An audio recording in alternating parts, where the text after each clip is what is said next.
নমস্কার বন্ধুরা, আমি অমিতাভ মণ্ডল। আপনারা দেখছেন dream house and land sale চ্যানেলের পক্ষ থেকে আমার প্রত্যেক শ্রোতা বন্ধুকে জানাই সাদরে আমন্ত্রণ ও অভিনন্দন। বন্ধুরা, আমি একটা সুন্দর ভিডিও নিয়ে এসেছি। যে ভিডিওটা আপনাদের খুব লোভনীয় অফার আছে এবং লোভনীয় জমি, যে জমিটা আপনারা দেখলেই পছন্দ হয়ে যাবে। চলুন চলে যাই সেই জমিটিতে। জমিটা আমি দেখানোর চেষ্টা করছি।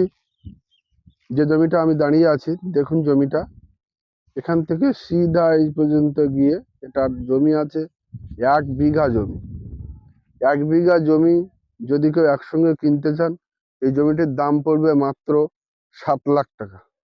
জমির কাগজপত্র মালিকের নামে রেকর্ড, শালি মিউটেশনকৃত জমি। তো বন্ধুরা, আপনারা এই জমিটি টোটাল আমি দেখালাম 1 বিঘা জমি।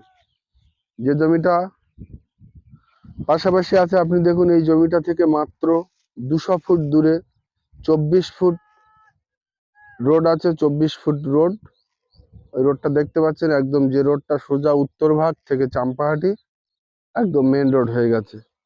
যে রোডটা খুব আন্ডার কনস্ট্রাকশনে আছে, রোডটা খুব তাড়াতাড়ি চালু হয়ে গেলে এই জমিটির দাম আরো আপনাদের দ্বিগুণ হয়ে যাবে। বন্ধুরা, পাশাপাশি আমি দেখানোর চেষ্টা করতে, পাশ দিয়ে একটা ঢালাই রাস্তা যেটা গেছে, পাশ দিয়ে একটা ঢালাই রাস্তা দেখুন বন্ধুরা। যে ঢালাই রাস্তাটা সোজা পিয়ালিকে কানেক্ট করেছে। তো এরকম একটা উপযুক্ত জায়গায় আপনারা খুব সুন্দর পরিবেশে আপনারা জমিটি পাবেন।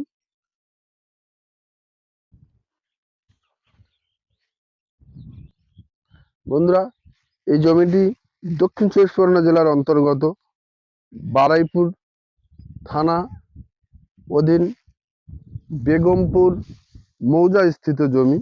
যে জমিটির আমি আগেই বলেছি দাম মাত্র 7 লাখ টাকা বিঘে, অর্থাৎ 20 কাঠা জমি 7 লাখ টাকা। আপনারা যত তাড়াতাড়ি আমাদের এখানে আসবেন, তত তাড়াতাড়ি আপনারা এই প্লটটি কিনতে পারবেন এবং নিজের নামে মিউটেশনও করে নিতে পারবেন। বন্ধুরা, এত সুন্দর জমি আপনারা সচরাচর এদিকে পাবেন না। সুন্দর একটি জমি। জমিটির লেন্থ আছে আপনার 60 ফুট লেন্থ আছে, এদিকটা আছে 60 ফুট। বুঝতেই পারছেন, একদম উঁচু জায়গা। আর এদিকটায় আছে আপনার 150 ফুট। তো বন্ধুরা, 150 থেকে আরো বেশি হবে। বন্ধুরা, যেটা 1 বিঘা জমি পরিমাণ হতে যেটা লাগে, সেরকম একটা জমি, খুব সুন্দর লোভনীয় জমি। আপনারা চলে আসুন, আমাদের স্ক্রিনে দেওয়া নাম্বারে যোগাযোগ করুন এবং আপনারা চলে আসুন এবং আমাদের স্ক্রিনে দেওয়া নাম্বারে যোগাযোগ। চ্যানেলটিকে আপনারা সাবস্ক্রাইব করে রাখুন। নেক্সট ভিডিও আপনাদের সঙ্গে দেখা হচ্ছে। ধন্যবাদ, ভালো থাকবেন।